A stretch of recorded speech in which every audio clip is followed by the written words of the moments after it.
Yum, yum! Hey everybody, welcome back to Modo with Ellery, and in this episode, this is going to be just a quick walkthrough of how to use and modify texture layers in order to get a nice looking material inside of Modo. So what I've got here, I've got a starting point. Let's pull over. So what I have here is a patent leather out of Substance Designer, and it's just a really simple material here. So we've got a base color, which we'll use. It's just our color. We have leather height, which in this case is blank because there's no displacement on this material, so we don't even actually need to bring it in.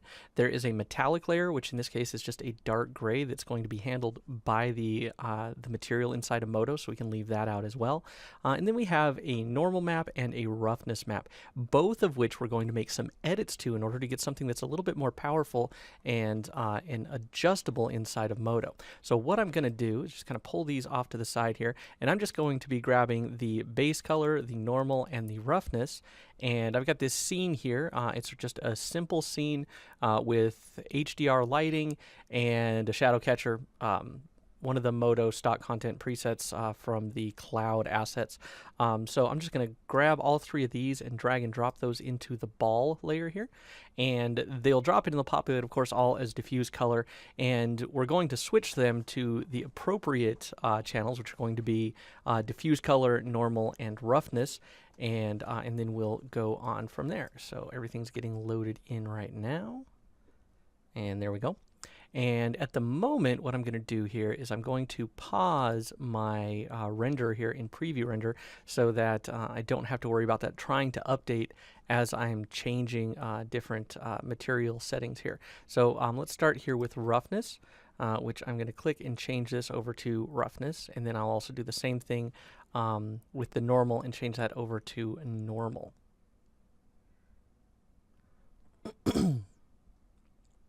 Continuing. So here under basic, we'll choose roughness. And then for the normal map, we'll go here and down under surface shading, put on normal. It'll ask if you want to color correct. I don't tell this to always say yes in the future, just because this comes up when I'm doing training or materials like that, and I want this to come up so people see that this is there. But this is just asking if it wants the proper color correction essentially for a normal map. So we'll just click yes, and that comes up, and we'll make sure that it has the ball shader on it, and it should turn red once that happens. And then we'll be able to, there we go, and then we can go in and actually start looking at what we've got here. So if you look at the images that are actually in here, you can see that the leather normal and the leather roughness are both fairly monochromatic. So if I take this and I'm just going to open this up in Photoshop. There's our normal map, and then I will do the same over here with the roughness. So let's also open that up in Photoshop. See that the normal map back from here looks essentially just like it's all purple. Now, if we zoom in really far, and whether or not you can pick this up on the recorded version is, I'm not sure, but you can see there's a very faint normal map there. All right, and then same thing here with the roughness. It's there, but it is a very, very faint variation in the amount of roughness that we'll get out of that. So let's hop back over into Modo and let's make sure, oops, our diffuse amount was set to 0. I want to set that back up to 80. This is basically our default Modo shader here with those things added in. So we've got roughness mapped in, we have a normal map put in, and we get a decidedly unexciting result. Basically, it looks like I took the ball and tinted it red, and that's it. Now, there are a few things going on that we need to take into account when we're bringing in a set of textures like this in order to make them actually look good. And the first thing is you want to pay attention to the scale of the object that you're applying them to. In this case, I've already done that. This sphere is about 200 millimeters, which is in the ballpark of a small tabletop size object that I may want to put this on. This is supposed to be leather, so shoe, purse, handbag, something like that. So this is about the right scale for that. So that's one thing. And then another thing is we need to take into account how much variation you want and how much you want to be able to control this inside of Modo. Now, in this case, our normal map is really, really faint here. So So we're not really going to get a lot out of that. Now, if I take this and I set this to full resolution on the render, we'll be able to actually take this and zoom in so that we can see a little bit better here. So if I'm zooming into 200% now, just so I can see this a bit better, you can see there is a little bit of normal map on there, but it is very, very difficult to read on this surface. Okay, so now we want to be able to increase the amount of normal map, and I also want to be able to increase the amount of roughness, and then some other things that are going on here, because right now the roughness value as is not really working for me. It's a very low roughness that basically is making this essentially shiny, which is not what we want if we want this to look a little bit more like leather. So let's hop back over here into Photoshop and we'll make some adjustments. And I'm going to start with the let's start with the normal map. So with the normal map, if we go into the channels, you can see what's actually going on with the normal map, and it's there is direction from up down in the red channel, directional light from left right in the green channel, and then the blue channel is going to be just basically the depth of the bump map, kind of like a bump map on top of the normal map, and that's what gives the normal map itself its depth.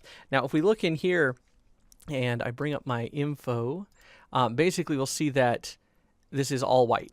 Right? We just want to sample here, and I can sample a few areas if we want, but basically you can see it's all white. Now with the green layer, you see we actually get some stuff going on. And again, I'm pretty zoomed in here, but you can see it's fairly faint again. Same thing with the red.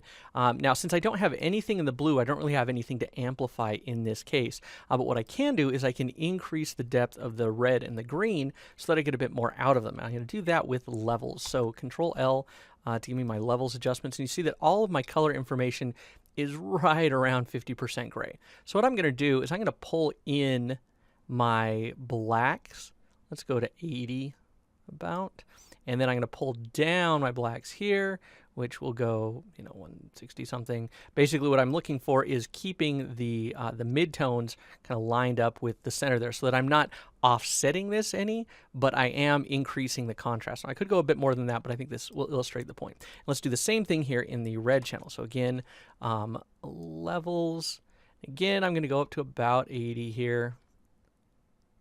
And let's pull this one down until we get our midtones back in the midtone range.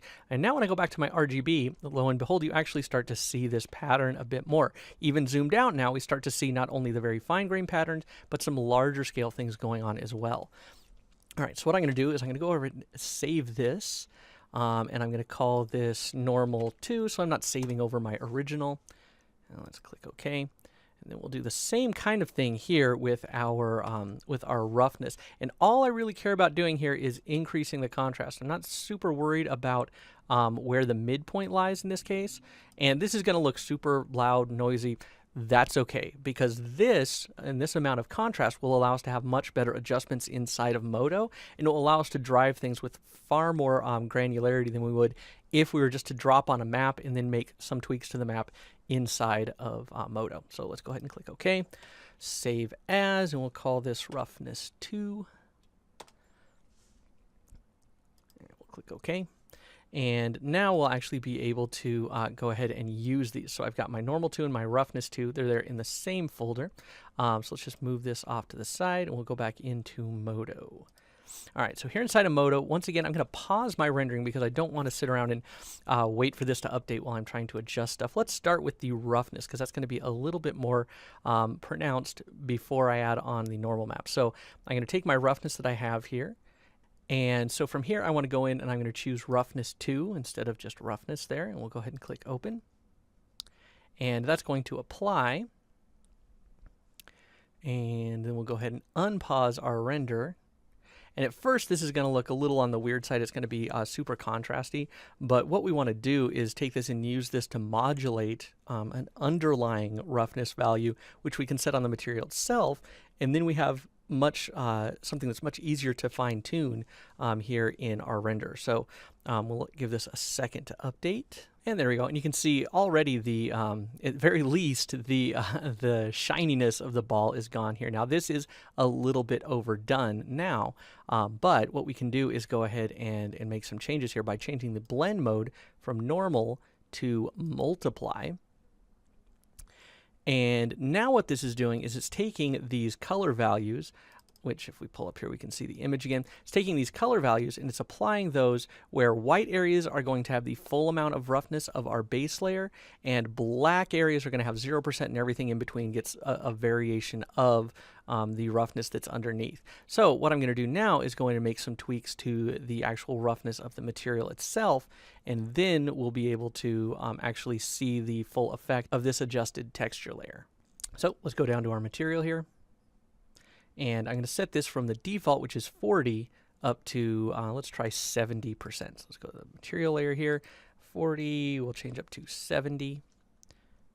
We'll go from there. And now, you see, we're starting to get something that's a little bit more interesting with this roughness value here. Okay, and I think that's gonna work pretty well.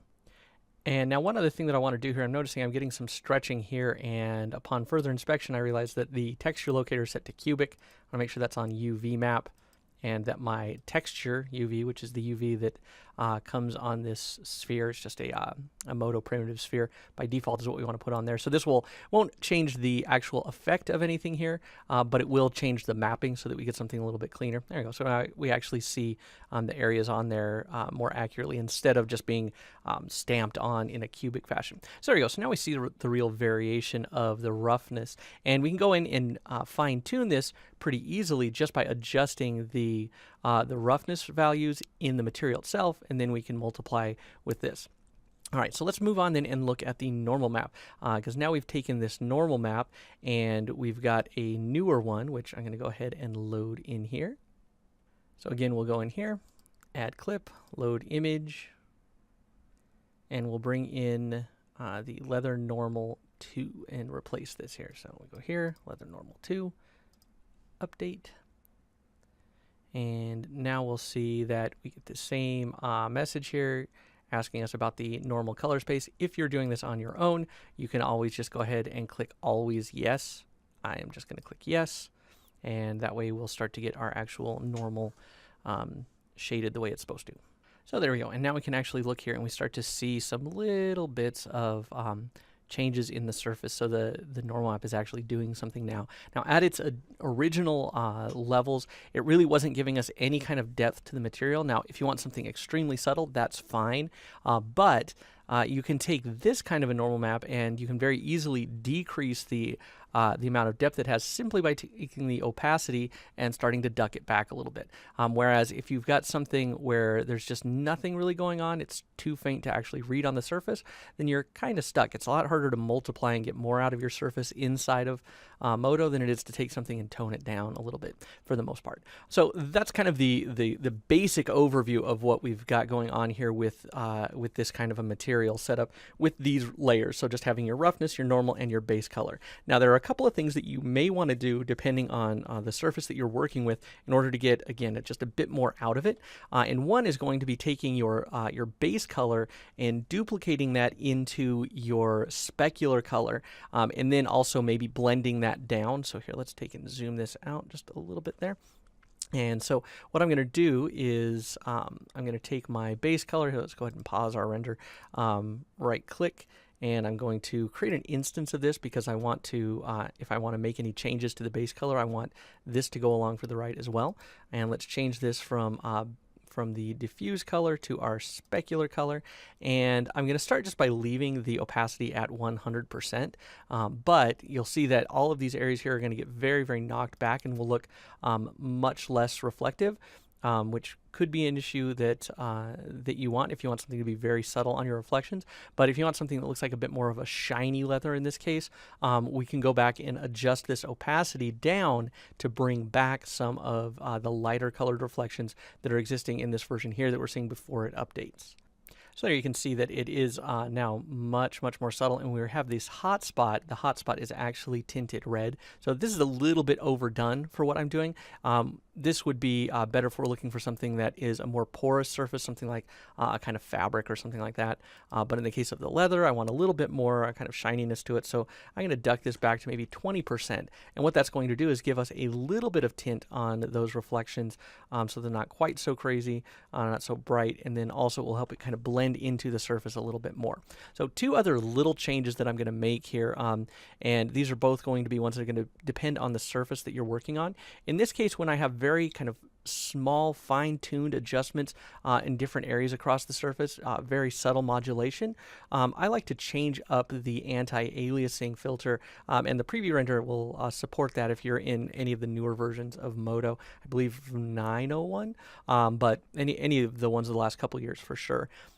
And that's going to be to go to my render tab settings here, and my anti-alias filter is defaulting to Gaussian. And what I want to change this to is Mitchell-Netravalli, and that will actually give just slightly sharper details when you have subtle variation. So in this case, if you take a before and after, you'll see that this is actually a little bit more crisp, and we kind of see some of those details a little bit more. And then the other change that I want to do is, because I have this roughness change, this roughness values across the surface here, I want to go in and adjust the per ray Fresnel, which is under channels. So you select your material, go all the way to the bottom of channels, and the last setting here is per ray Fresnel, which here, let's go ahead and I'm going to let this refine a little bit, and then I'll pause it, and we'll do one with and without that per ray Fresnel on. So that looks good. Let's pause it, hold Control over this little orange dot in the corner, click and drag to the right, and we'll get our preview render split. And then with that one paused, or both of them paused rather, I'm going to turn per ray Fresnel to true, and then I'm going to unpause this one on the right. And what we'll get is we get to see the two of them in a side-by-side comparison. And it kind of gives you a little bit better idea. But what it's going to do basically is going to take these areas where we're getting Fresnel reflections, so the more pronounced reflections, and it's going to allow those to more properly take advantage of our roughness settings, which, since we spent some time adjusting the roughness values, we want to see that propagate on through the Fresnel in the reflections, so that we get something that has a little bit better feel to it. So let's let this render for a second, and then we'll see a side-by-side comparison. So there we go. That's had a second to refine now. And so if we look here at the couple of edges where we're getting strong Fresnel reflections, both right here and especially right here at the top, you can see that on the one on the left, which does not have the per ray Fresnel on, we're getting a fairly smooth reflection across the top. Whereas here on this one, the one on the right that has per ray Fresnel turned on, we actually see some breakup based on the roughness values of our reflections. So that gives us something that looks a little bit better.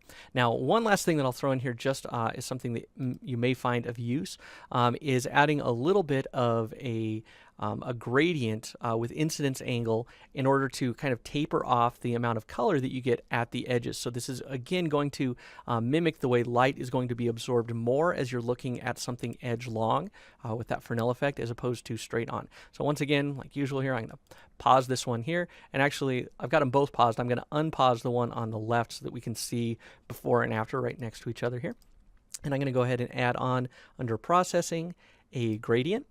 And by default, that's going to come in as instance, which is what we want for our input parameter. And for the value, I'm just going to, or rather for the color, excuse me, I'm going to go right down here towards the end. This is going to be 100% at this second line, or actually it's the third line, 1, 2, 3, so the one all the way to right-hand side. And I'm going to middle mouse click somewhere here towards the lower end. Now I'm going to be adjusting the opacity on this to kind of tweak it, so I'm not really going to worry about exactly where I am here. Now if you want this to be exactly the same every time, you can go in, edit gradient, and put in an exact value that you use every time, and that's fine. I usually hit around between 0.2 and 0.25 when I do it this way, so it's close enough that I can just do that and then adjust my opacity as I go. And the opacity also, I know I'm going to take back to maybe about 40% here to start. And so that's now our diffuse color, which I want to set to multiply. So white is going to be basically the red, down to a little bit darker gray is going to push that red back a little bit. We've got it set to multiply, 40% opacity, and now let's go ahead and unpause this one on the left, and we'll see the difference between the one with everything else done and the one with a little bit of a gradient to kind of taper and attenuate the color as we get towards those incidence angles where we would see a bit more reflection. All right, so that's refined a little bit now, and now we can see here at the edges we're getting just this little bit of darkening just right there. It kind of helps define the surface, and with more complex surfaces it will help you give a little bit more definition to the surface itself, and you can very easily adjust the amount of this that you're getting here just by adjusting the opacity values. And so just a quick recap, by taking the three initial maps that we had a diffuse color, a normal map, and a roughness map. We took and increased the amount of contrast on each of the layers for both the roughness and the normal maps. That will allow us to get a little bit more out of them, and also something that we can adjust up or down inside of Modo. Then taking the roughness value, and instead of applying it stock, we're actually using it as a multiply over the value that's inside of our material itself. This will allow us to take the roughness value on the material, and we can drive up the whole thing and still get the variation without having to go in and change multiple values inside of the image map, or by changing in an entirely new image map. Just that updated higher contrast image map gives us something a little bit better to work with. And then we added on our per ray Fresnel. We put on a little bit of a gradient with our edges here with to kind of take advantage also of that Fresnel effect, and then all in all we end up with a finished shader that's pretty easy to adjust right here inside of Modo. So if you like this video and videos like it, please feel free to follow and subscribe on the YouTube channel. You can also follow along at patreon.com/Ellery, where subscribers can get downloadable versions of not just the videos, but also of the content files as well, so you can work right along with me. If you'd like to get this episode or any other episode of Modo with Ellery a la carte, you can get individual episodes or packs of episodes at Gumroad, and that's gumroad.com/Ellery. So that does it for this one. Now go make something cool, and I'll see you in the next one. Yum, yum!